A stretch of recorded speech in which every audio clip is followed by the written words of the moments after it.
Ladies and gentlemen, it is a great pleasure for me to speak to the Northeast Economic Forum. This is my first visit to Newcastle and the northeast of England. But my knowledge of this city began much earlier.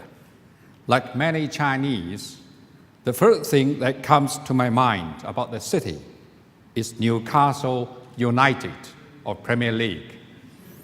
Of course, there are also other famous teams here in Northeast, such as Sunderland and Middlesbrough.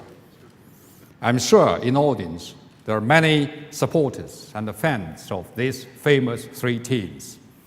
So I'm neutral with regard to the three teams. I know there will be a derby towards the weekend between Newcastle and the Sunderland. I wish the best of luck for both teams. In addition to football, Northeast has won a global reputation in many other fields. Here's Britain's historic industrial heartland. Shipbuilding, coal mining, and other heavy industries have thrived here for many centuries. Today, the Northeast makes up half of Britain's chemical industries. It is also a magnet for many multinationals to base their operations here. These include BASF, Huntsman, and the largest automaker in England, Nissan. This is a region where a wave of new industrialization is going full swing. New sectors are booming and are further diversifying the regional industrial structure. Equally encouraging is the renewed cities and towns across the region. This has been given a dynamic arts and cultural scene and a rising tourism.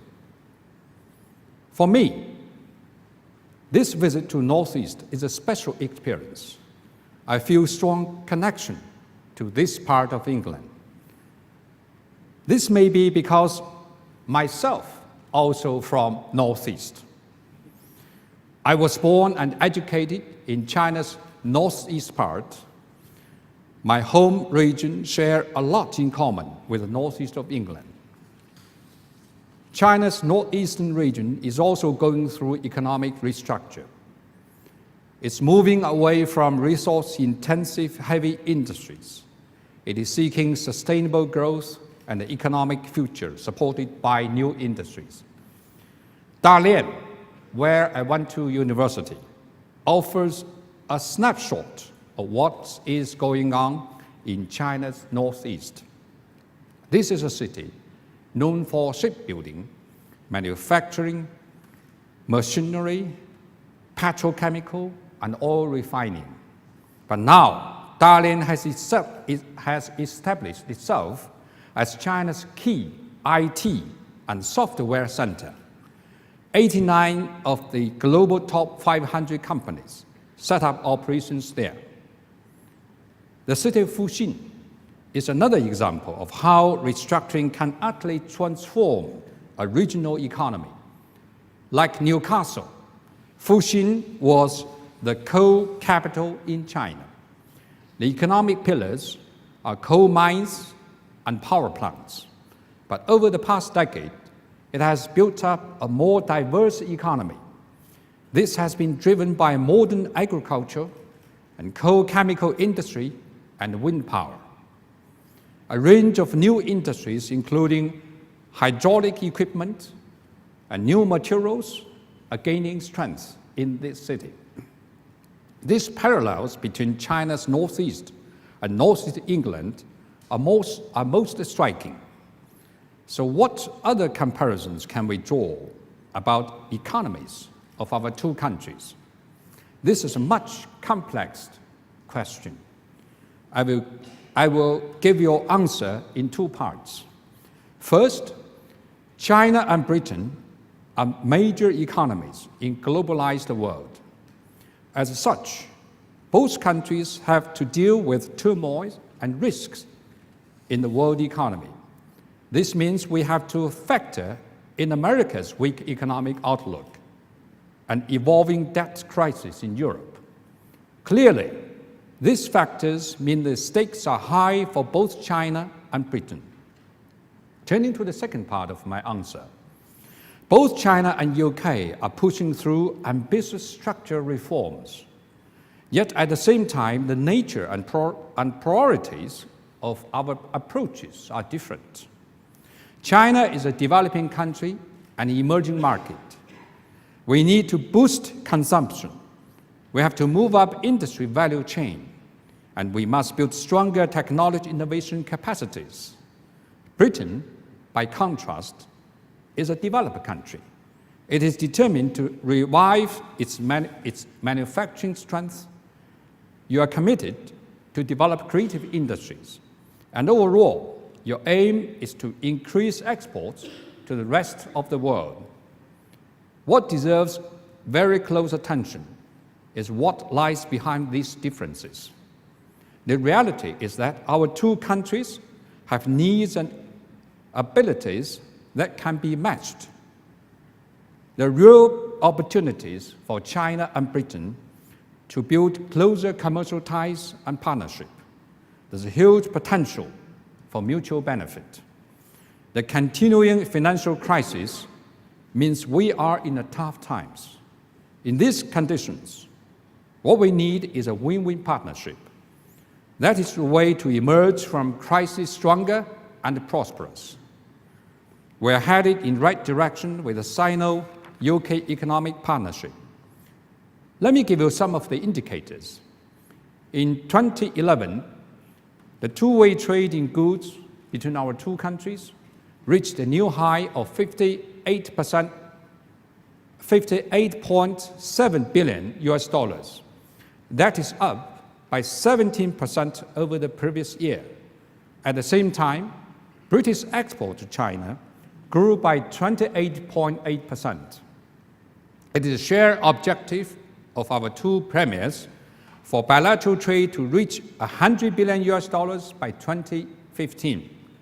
That figure will double the figure of 2010. Our business ties are developing outside of trade. By the end of last year, China's direct investment in Britain have topped 2.3 billion US dollars.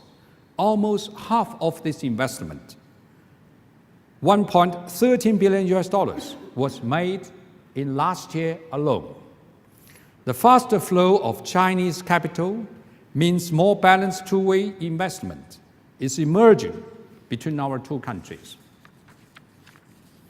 The Northeast is clearly an important player in British economic ties with China. Your exports to China are growing rapidly. Exports have more than doubled from 190 million pounds in 2007 to nearly 400 million pounds last year. China today is a top 10 export market for the northeast of England. Looking forward, China and Northeast have immense potentials to strengthen our commercial ties. What is pressing now is for both of us to seize opportunities. We must unleash potential and lift our cooperation to a new level. And our cooperation must be expanded to wider spheres. For this to happen, I believe we need to take actions in the following 5 areas. First, boost high-tech trade. China has a growing demand for advanced equipment and technologies to support our ongoing industrial upgrading. The Northeast can leverage its competitive edge in electric cars, renewable energy, biomedicine, and nanotechnology to increase export to China. Second, build a research and development partnership. During the past 30 years of growth, China has accrued a high level of capital. This has come from our manufacturing strength producing the designs from other countries. Now China is determined to create our own designs. This means we are better positioned to develop a win-win partnership on research and development with other countries. We will be happy to encourage joint R&D centers and research programs between companies and universities in the Northeast and Chinese partners. Third, expand two-way investment. We welcome companies in Northeast to invest in China. There are many opportunities in advanced services sector, green industries, high-end manufacturing, and in our northwestern and northeastern regions. At the same time, we will continue to encourage Chinese businesses to develop cooperation with the Northeast. This goal can be better served if more promising projects, including infrastructure projects, can be presented to Chinese investors. Fourth, promote SME cooperation. Research has shown the vital contributions of SMEs to the growth of economies. Same thing can be said to the growth of China-UK economic and trade relations. This applies both in China and the UK. Stronger SME cooperation is a major component of our overall economic partnership. The SMEs in the Northeast can offer unique expertise and technologies to Chinese partners and market. China is committed to create platforms for our SMEs to harness the cooperation potential. We welcome and support projects of all sizes, not only landmark projects, but also smaller ones. Fifth, widen people-to-people exchanges. Thriving business cooperation must be supported by closer people-to-people contacts. With the unique cultural industries and high-quality universities, the Northeast is well positioned to build vigorous education and cultural ties with China. Then there's an urban renewal and the regeneration. This is another area we can learn and benefit from each other's experiences. Ladies and gentlemen, on my arrival in the Northeast yesterday, I was very much impressed by Britain's largest sculpture, the Angel of the North. The meaning of this sculpture can be understood in different ways, but its deep cultural connection to Newcastle and the wider Northeast are obvious. To me, the sculpture offers much symbolism of the region's immense potential and what we can do together. The Angel of the North has spread its wings to the world. Surely, this is a sign that China's economic cooperation with the Northeast is ready to take off. Thank you.